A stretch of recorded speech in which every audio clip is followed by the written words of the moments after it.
સિંહ મારા દીપડા મારા, હે સિંહ મારા દીપડા મારા, અને મારા હાથી હજાર,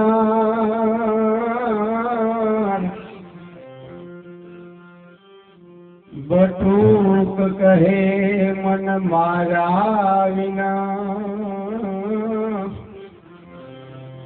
ન જાય બેડો પાર. બટુક કહે મન મારા વિના, ન જાય બેડો પાર.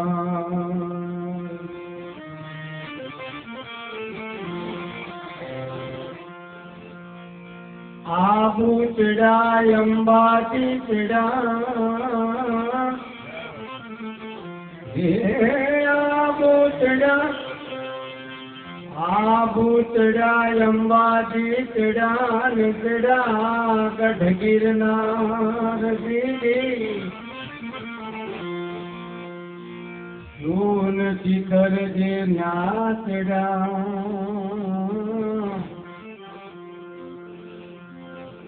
સોન શિખર જે નાચડા,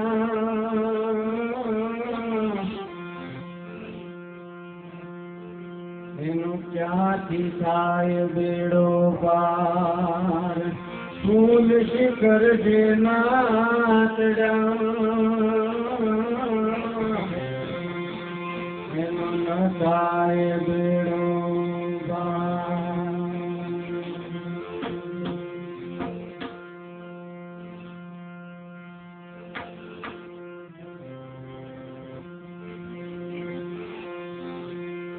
આજે મહાશિવરાત્રીનું પર્વ દર વર્ષે બધા ઉજવાશો. દર વર્ષે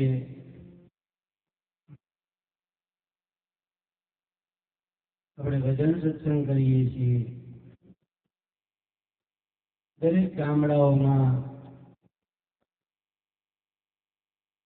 ભજન સત્સંગ થતા હોય છે, પણ આ શિવરાત્રીનો પર્વ એ દિવ્ય અને ઉત્તમ છે. એ વર્ષમાં એક વાર આવે, વર્ષમાં એક વાર આવે. 12 મહિને એક વાર આવે. તો શિવરાત્રી કીધી છે, શિવ દિવસ નથી કીધું, શિવરાત્રી. તો શિવ તત્વને પામવા માટે, પરમ તત્વને પામવા માટે, સહસ્ત્રારમાં જવા માટે, મૂળાધારને ખોલવા માટે કોઈ સમર્થ સદગુરુનું શરણું મળે અને એવા સદગુરુને સમર્પણ થવાથી આ મૂળાધાર ચક્ર એ મહામંત્ર દ્વારા ખુલે. અને જ્યારે મૂળાધાર ખુલે અને એ કુંડલીની શક્તિ ધીરે ધીરે ધીરે ધીરે ઉધર્વગતિ કરતી કરતી આજ્ઞા ચક્રમાં પહોંચે, ત્યારે જે જેનું સ્મરણ કરતા હોય એના દર્શન થાય. હનુમાનજીના સ્મરણ કરતા હોય તો હનુમાનજીનું દર્શન થાય, શંકર ભગવાનનું સ્મરણ કરતા હોય તો શંકર ભગવાનનું સ્મરણ થાય, એના દર્શન થાય. અને માતાજીના દર્શન કરતા હોય તો માતાજીના દર્શન થાય. ક્યાંય પણ અટકવાનું નથી. એ એક સપનું છે. એથી ધીરે ધીરે આગળ નીકળો એટલે મહાન મેદાન આવે.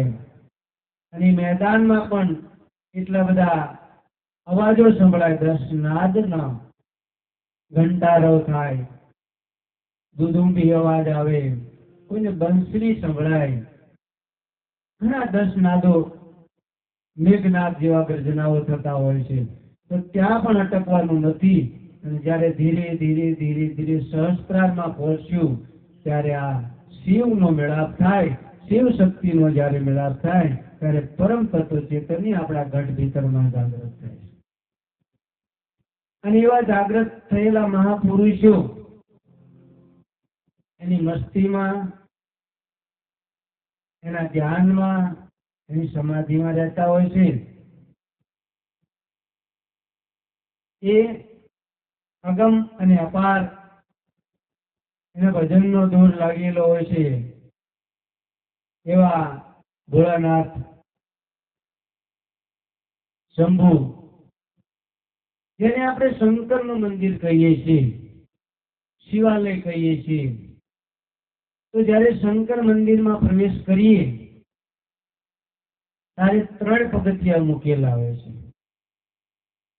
અને એ 3 પગથિયા વટાઈએ એટલે નંદી પોઠિયો આવે, અને એને પછી કાચબો મૂકેલો છે, અને કાચબા પછી ગણપતિ મૂકેલા છે.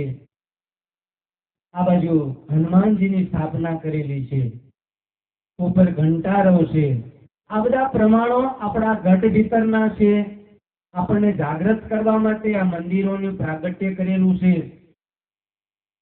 પણ સદગુરુ સાચા મળે, સમર્થ શ્રોત્રિય બ્રહ્મની સદગુરુ મળે, નિસ્વાર્થ નિષ્કપટ નિષ્કલંક સદગુરુ મળે તો આનું તાત્પર્ય સમજાવે કે આ 3 પગથિયા એટલે રજો, સત્વ અને તમો, આ 3 ગુણ પર થાય ત્યારે તમે ઉપર જાઓ.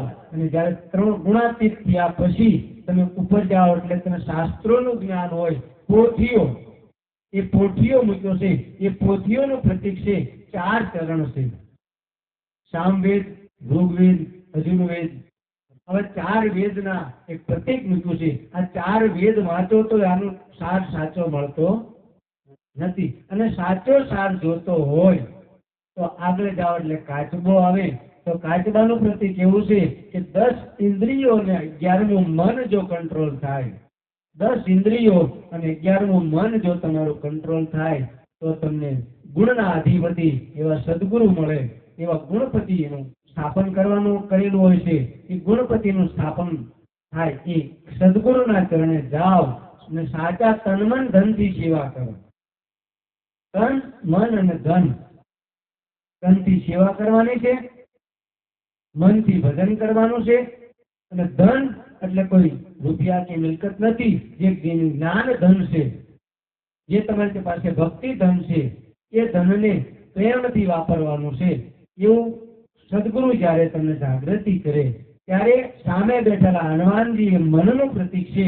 એ મન સ્થિર થાય ત્યારે તમારો ઘંટારો નાદ થાય. અને ઘંટારો નાદ થયા પછી ગર્ભમાં જ્યાં પછી તમે જ્યારે શિવના દર્શન કરો, શિવાલય, એ શિવ તત્વમાં તમે ભળી જાઓ. એ સહસ્ત્રારનું પ્રતીક છે. જ્યારે સહસ્ત્રારમાં પહોંચ્યા પછી ઉન્મન ધ્યાન લગાવો મેરે દાતા, સદગુરુ રામને રીજાઓ. અહીંયા ઉન્મન અવસ્થા છે, પછી ભૂલાય એવું નથી.